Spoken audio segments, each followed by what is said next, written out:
जिंदगी को लोग बहुत कठिन समझ लेते हैं, जैसे हर चीज पाने के लिए जोर लगाना पड़े, संघर्ष करना पड़े, खुद को थका देना पड़े। लेकिन सच ये है कि जिंदगी संघर्ष नहीं है। जिंदगी एक सुंदर फूल की तरह है और फूल अपनी खुशबू फैलाने के लिए मेहनत नहीं करता, वो बस जैसा है वैसा रहता है। और उसी सॉफ्टनेस की वजह से तितलियां अपने आप उसकी ओर खींची चली आती हैं।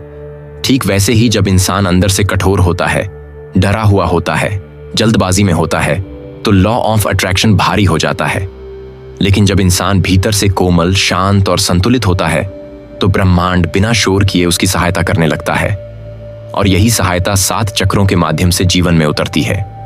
सबसे पहले मूलाधार चक्र की बात करें, जो हमारे अस्तित्व की नींव है। यह चक्र सिर्फ पैसा या शरीर से जुड़ा नहीं है, यह उस भरोसे से जुड़ा है कि मैं सुरक्षित हूं।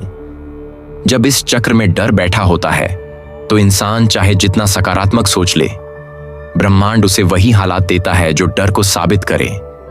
कभी पैसे की चिंता, कभी नौकरी की अस्थिरता, कभी भविष्य का भय, क्योंकि ब्रह्मांड आपके शब्द नहीं सुनता, वो आपकी अंदर की सुरक्षा की भावना को पढ़ता है। और जब आप अंदर से यह महसूस करने लगते हैं कि चाहे कुछ भी हो, जीवन मेरा साथ देगा, उसी क्षण मूलाधार संतुलित होने लगता है और पैसा, संसाधन और स्थिरता बिना जोर लगाए जीवन में प्रवेश करने लगते हैं। इसके बाद स्वादिष्ठान चक्र आता है, जहां इच्छा जन्म लेती है। लेकिन ज्यादातर लोगों को बचपन से सिखाया गया कि ज्यादा चाहना गलत है, आनंद पाप है, सुख के बाद दुख आता है, और यही बिलीफ इस चक्र को जकड़ लेती है। फिर इंसान चाहता तो है, लेकिन चाहने के बाद गिल्ट महसूस करता है और लॉ ऑफ अट्रैक्शन वहीं उलझ जाता है। क्योंकि ब्रह्मांड ये नहीं देखता कि आप क्या चाहते हैं, वो देखता है कि आप चाहने के बारे में कैसा महसूस करते हैं। जब इच्छा पवित्र, सहज और आनंद से भरी होती है, तब रिश्ते, रचनात्मकता और सुख अपने आप आकर्षित होते हैं और स्वादिष्ठान का संतुलन जीवन को बहने देता है। फिर आता है मणिपुर चक्र, जो आत्मबल और सेल्फ वर्थ का केंद्र है। यहां सबसे बड़ा रहस्य छिपा है, क्योंकि अधिकतर लोग बाहर से सफलता चाहते हैं, लेकिन अंदर से खुद को उसके योग्य नहीं मानते। और ब्रह्मांड हमेशा अंदर की मान्यता को सच करता है। इसलिए अवसर आते हैं लेकिन टिकते नहीं, सफलता मिलती है लेकिन संभाली नहीं जाती। जैसे ही इंसान चुपचाप भीतर यह मान लेता है कि मैं योग्य हूं, मुझे साबित करने की जरूरत नहीं, मणिपुर संतुलित होता है और लॉ ऑफ अट्रैक्शन तेजी से काम करने लगता है। इसके बाद अनाहत चक्र, जो लॉ ऑफ अट्रैक्शन का सबसे कोमल और सबसे शक्तिशाली द्वार है, क्योंकि यहां प्रयास खत्म होता है और अनुमति शुरू होती है। जब दिल में पुराने घाव, शिकायतें और डर होते हैं, तो आकर्षण में रेजिस्टेंस आ जाता है। लेकिन जैसे ही इंसान माफ करना सीखता है, छोड़ना सीखता है और यह मान लेता है कि जो हुआ वो मुझे तोड़ने नहीं बल्कि खोलने आया था, उसी क्षण जीवन बिना जोर लगाए बहने लगता है, क्योंकि प्रेम सबसे तेज फ्रीक्वेंसी है। फिर विशुद्ध चक्र आता है, जहां शब्द नहीं बल्कि सच मायने रखता है।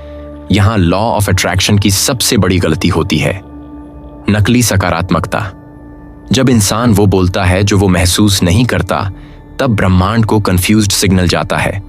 लेकिन जब व्यक्ति अपने अंदर और बाहर एक हो जाता है, तब उसके शब्द आदेश बन जाते हैं और ब्रह्मांड स्पष्ट रूप से जवाब देने लगता है।